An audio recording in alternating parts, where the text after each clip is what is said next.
All right, guys, welcome back for our second lesson. This is lesson 1.2, describing data.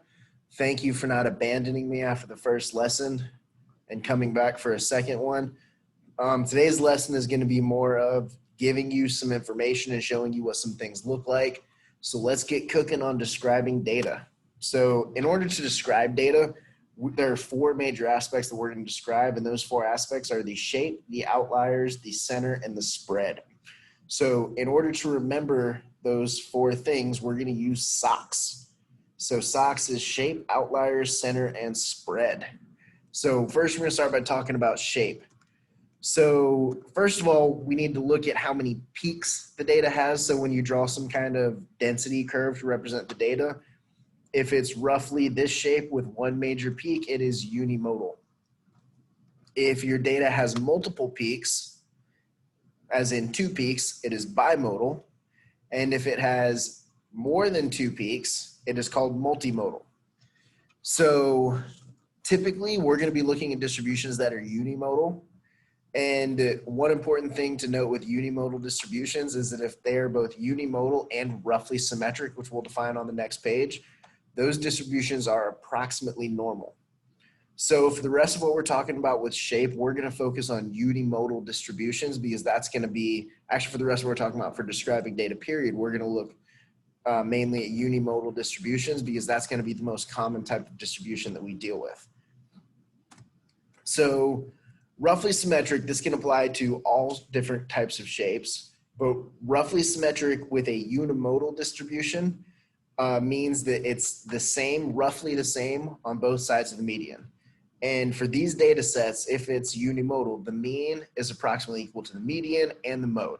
So all three of those values will be roughly equal if it is symmetric and unimodal.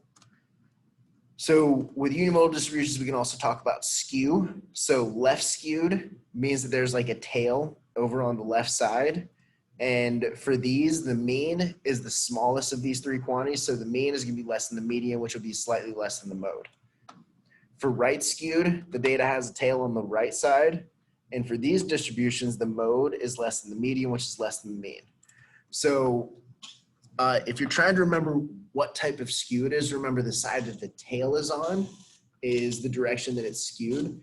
And I actually had a girl a few years ago in statistics who during tests would take her shoes off and look at her feet because her tiny pinky toe was this on whichever foot helped her remember which side the skew was on. So if you look at your feet, your left foot has your big toes over here and your small toes over here on the left side. So that's left skewed. Your right foot has your big toes here and then your small pinky toe over on the right side, and that's right skewed. That worked for her. It might work for you. So that's the end of shape. We're also going to talk about outliers. So we talked about how to identify outliers last time using the 1.5 IQR rule. So one important thing to note about outliers is if you have them, mention them. If you don't necessarily have to say that there are no outliers. So we've talked about shape and outliers. Now we're going to talk about center.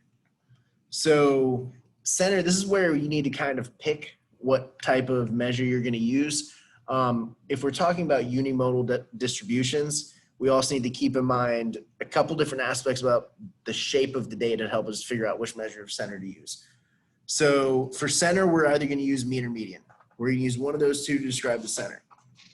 So usually mean is used as a measure of center, but if a distribution is strongly skewed or there are outliers, we like to try to use median instead, because like we talked about when we were talking about the terms last time, median is more resistant to outliers, meaning it's not going to change much if you add outliers into a data set.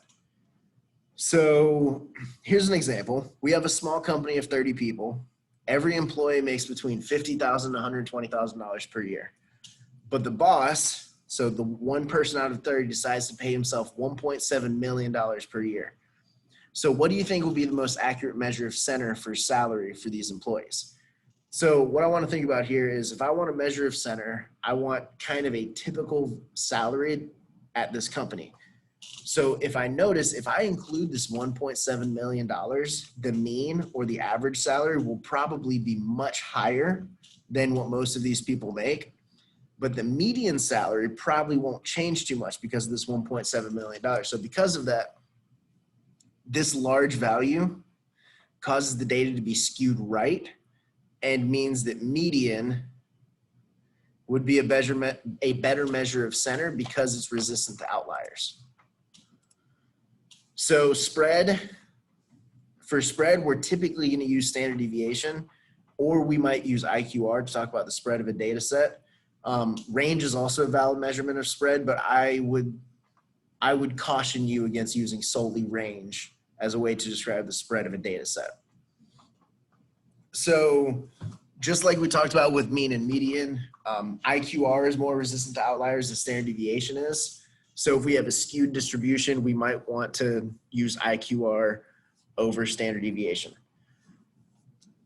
So that is it for today's lesson. Today we talked about describing data and then the values used to describe different aspects of data.